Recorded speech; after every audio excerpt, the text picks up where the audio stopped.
La commune de la semaine. La commune de la semaine. La commune de la semaine fait étape à Vitrin. Je suis en compagnie d'Alain Mast. Salut Alain. Salut Pascal. Alain, tu es à l'origine d'une association qui s'appelle les Amis des Vergers. On pourrait croire que c'est une association d'arboriculteurs, mais pas du tout. C'est une association de quartier. Oui, tout à fait. Si ça te dit, je vais te raconter comment ça a démarré tout ça. En fait, les premiers mots, les premiers échanges, un 31/12/2009, au moment de la Nouvelle An, nous étions les uns les autres devant nos portes à faire un petit peu la fête, et j'ai suggéré à un moment donné que ça serait plus sympa de continuer tout ça dans la maison chez moi. Voilà, on s'est connus, on s'est rencontrés à ce moment-là, et au mois de juin, le 13 juin 2010, on s'est dit tiens, la fête des voisins, on pourrait peut-être essayer d'organiser quelque chose chez nous, au bout de la rue. Et ça a commencé comme ça, il y a 12 ans. Voilà. Au bout de 2 ans, on s'est dit tiens, ça marche pas mal. On pourrait peut-être officialiser les choses. Et on a lancé l'association en 2012. Enfin, à l'époque, la présidente Sophie Haug et notre vice-présidente, toujours en poste et en très grande forme, Isabelle Krauser, avaient pris la tête de l'association. Voilà. Donc finalement, on reste dans ce qui est peut-être la base d'une association, créer du lien social.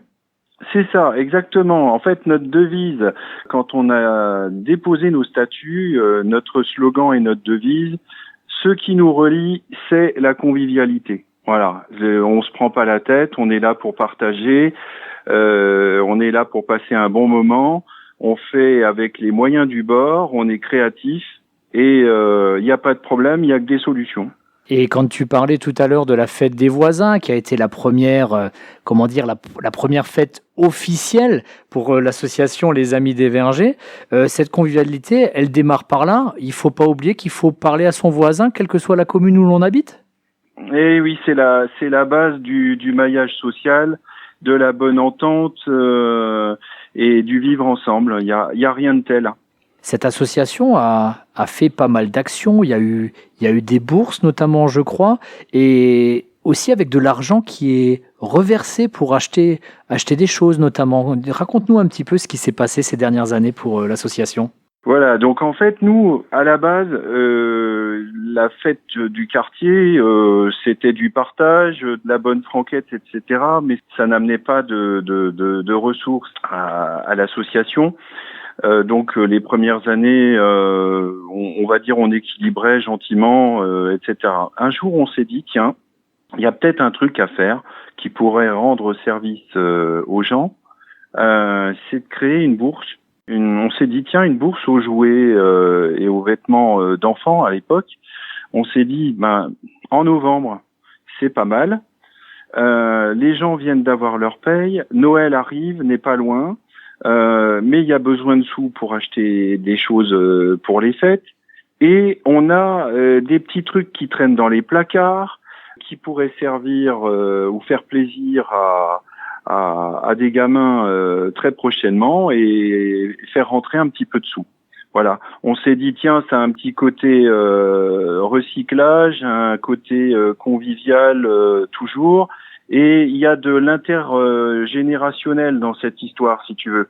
Tu vas te retrouver entre les grands-parents qui tiennent le petit par la main, des parents et leurs enfants qui sont derrière la table en train d'essayer d'expliquer le jouet, le machin, d'essayer de négocier ça avec la cliente en face. Enfin voilà, c'est un grand moment. La salle de la capitainerie au port, nous la remplissons tous les ans depuis 5-6 ans maintenant. Et bon, évidemment, il y a eu un petit peu de suspension depuis 2 ans, mais comme on est des gens positifs, on va espérer relancer tout ça dans 10 mois. Oui, c'est vrai effectivement que la crise sanitaire n'a pas forcément, on va dire, fait marquer des points à la convivialité. Il a fallu trouver d'autres moyens. Il y a notamment beaucoup de gens qui sont allés se promener, découvrir les sentiers, comme on était tout le temps masqué à l'intérieur. Et quand on parle des sentiers, je crois qu'avec l'association, avec tes camarades, vous avez financé des bancs au niveau de la chapelle d'Arène, c'est ça? Oui, alors ça, effectivement, c'était notre dernier don juste avant la crise. Je me rappelle avoir collé fixé les plaquettes avec mes copains juste avant que tout se referme au mois de mars. Et donc, effectivement, on s'était dit à l'époque, ça serait une bonne idée. Les bancs qui sont en place sont très, très, très fatigués. Ça encouragera les gens à profiter de la vue qui est superbe, d'un panorama qui est exceptionnel.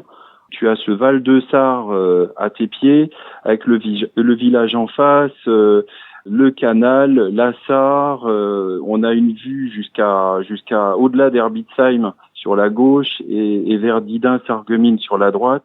C'est vraiment un très bel endroit. Donc là, du coup, ça donne un petit coup de pouce à tous ceux qui ont envie de redécouvrir. Le chemin a été refait récemment aussi, le sentier. Il y a également le banc intermédiaire sur le trajet partant de la route qui a été retapé par la commune.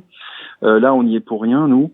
Mais j'invite vraiment les gens qui nous écoutent à venir. Et s'ils sont un petit peu déshydratés, en face il y a tout ce qu'il faut en bas en redescendant sur le parking. Voilà. Oui, effectivement, on a le restaurant juste à côté du port. Il y a effectivement de quoi de boire un coup tranquillement. Dis-moi quels vont être les projets. Alors bien sûr, il faut toujours rester prudent avec le Covid-19, même si ça commence à se desserrer tout doucement. Quels sont les projets des Amis des Vergers en 2022-2023? Il y a un calendrier déjà fixé? Alors écoute, il est très prudent, hein. C'est ce que j'écrivais dans la feuille du village. Les projets, si la conjoncture le permet, la fête des voisins courant juin, bien sûr, pour relancer les fondamentaux et redécouvrir les vrais gens, les encourager de nouveau à sortir de chez eux et à redécouvrir des voisins, des nouveaux voisins, parce qu'il y a des gens qui se sont installés depuis 2 ans dans le village.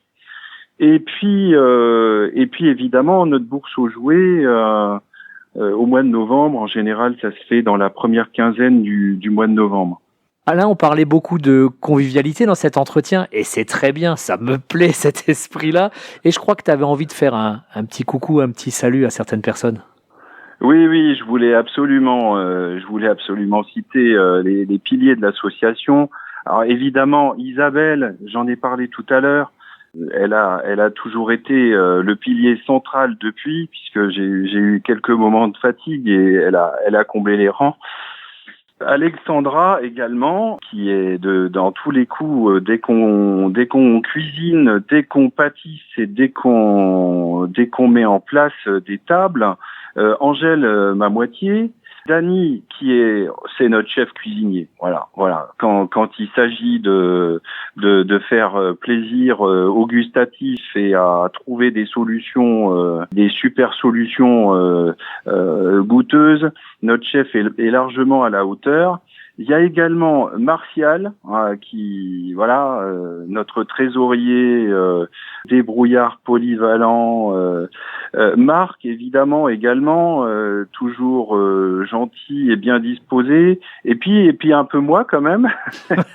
Voilà, on tient bien ensemble et ça se passe super bien. Et en fait, c'est déjà une fête pour nous. Rien que de préparer ces événements-là, c'est déjà un grand moment de joie. La convivialité à l'honneur dans la commune de la semaine grâce à l'association Les Amis des Vergers basée à Vitrin. Je te remercie Alain. Merci Pascal.